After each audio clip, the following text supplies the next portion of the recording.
I have another speaker and a guest with us today.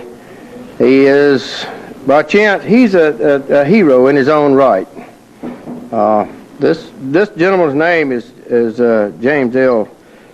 Parsons. They call him Jim. He's a lieutenant colonel and quite active. He played 3 years football and ran track at East Texas State University. 3 years of active duty in the famed Green Beret. He's in the Air Force Reserves and helped evacuate the wounded out of Vietnam. 9 months out of the year, he's professor of biology at Texarkana Community College. 3 months each year, he's lieutenant colonel on active duty in the Army as the officer in charge of medical services on some military posts in the United States. Mrs. Parsons, his wife Jody, is a professor of English at Texarkana Community College also. The Parsons have one son, Randy, who is married and in the Air Force, stationed at England Air Force Base in Alexander, Louisiana. Lieutenant Colonel Parsons' parents are Mr. and Mrs. Joe A. Parsons, who live in Cleveland. Joe A. Parsons is present today. He's local, and he is a World War I veteran. And without further ado, if you will help me, we will welcome James L. Parsons. Colonel Parsons.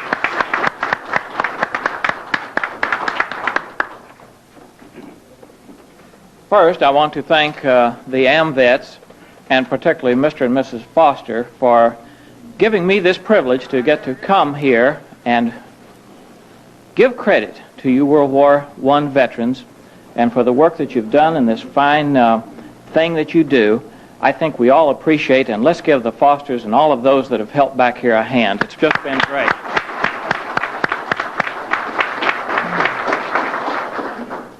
Today, all of us have gathered here to honor those of you of World War I that with devotion to duty and dedication, those things that you did back in 1917, 1918, and during that time of world crisis. You men are truly American legends, and we thank you for what you did.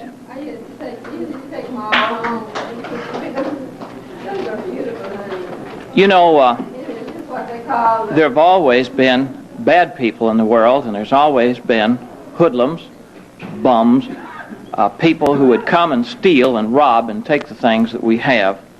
And we've always needed, and every country has always needed, a protector, a strong arm of the law, someone with a big gun, a Matt Dillon, a good guy, a knight in shining armor, someone who would protect us and do those things.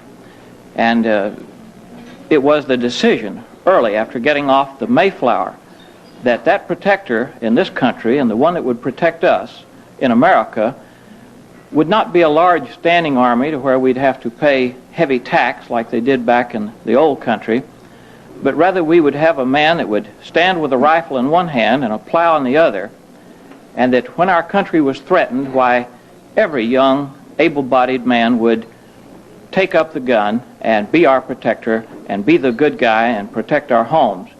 And from that, we developed the Minuteman, and from that, we've had a small nucleus of an army backed up by a larger reserve force and National Guard, and this has always pulled us through. And we've had our dark times, and we've made it. We never knew back at the time of the Revolution whether we would pull it off and get our freedom in the first place, but we made it. We had the Civil War, some of the darkest days in this country, because we were fighting each other, and that was a dark time. And then your war, World War I, of which so many of you, all of you that we're honoring here today, served and did a valiant job. And those of you today that mentioned you were in World War II, again, another dark time. And my son last Saturday phoned and said, "Mom, I'm back home." And in from the invasion of Grenada, and we had not known where he had been for 10 days, this duty goes on, and it is a job 24 hours a day, 7 days a week, 365 days a year. This peacekeeping thing, and to have a protector and someone on duty guarding our freedom, is an ongoing job that you in your day, you did your job. As we've had these dark times, and we didn't know if America would survive, little known to America, and that most Americans don't know, it is my firm belief the darkest days of America was really just about 10 years ago, right at the end of the Vietnam War. That time, just 10 years ago, was perhaps our darkest hour, and very few Americans realize and know that we had a very small army just 10 years ago, one that was not too willing to fight, and we were very vulnerable. The Russians had built and outmanned us in everything but ICBMs.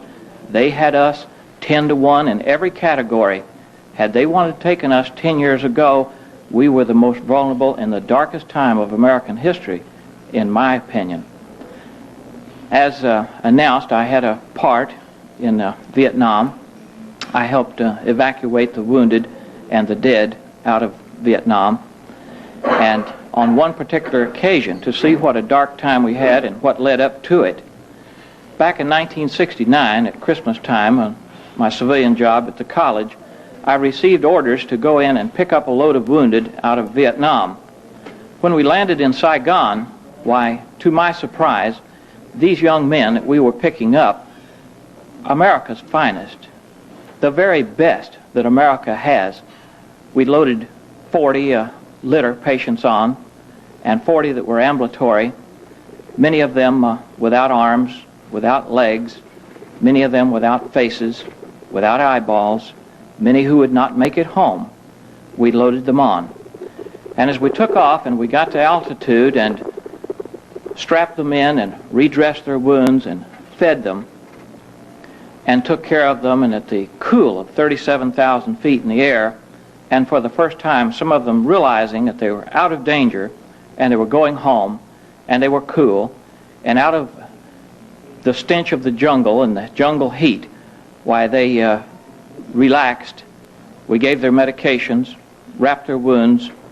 I had back at the college have some of the students prepare Christmas cards. The next day was going to be Christmas. It was Christmas Eve. And I passed out these Christmas cards, and they began to read those and pass them among themselves, and a little bit jubilant that they were safe and going home. Why, we passed out some toothbrushes and a plastic stick with a sponge on the end impregnated with a peppermint flavored toothpaste. They began to lather up their teeth and brushing their teeth and looking at the cards and happy and jubilant. And I went back to a jump seat in the rear of the aircraft and sat down and put on a helmet and the headphones on. And I heard the aircraft controller at Tachikawa, Japan, where we were headed for our first stop. And he said, "It's snowing on the runway, and it's blowing snow, but it's going to be all right to land." And instinctively, to contemplate snow, I picked up the mic and clicked it on the PA system, and I said, "It's snowing in Tachikawa, Japan, but we can land safely and we'll be there in 20 minutes. And the stumps of arms and tears through bandages and a jubilant roar went up in that aircraft that I shall never forget, from boys from Missouri, Nebraska, upstate New York, Washington State, North Dakota, and South Dakota, and those states where snow at that time of the year is prevalent. They knew they were going home, and they were returning veterans, and they were coming back to America. They had done their duty, and now it was time to go home.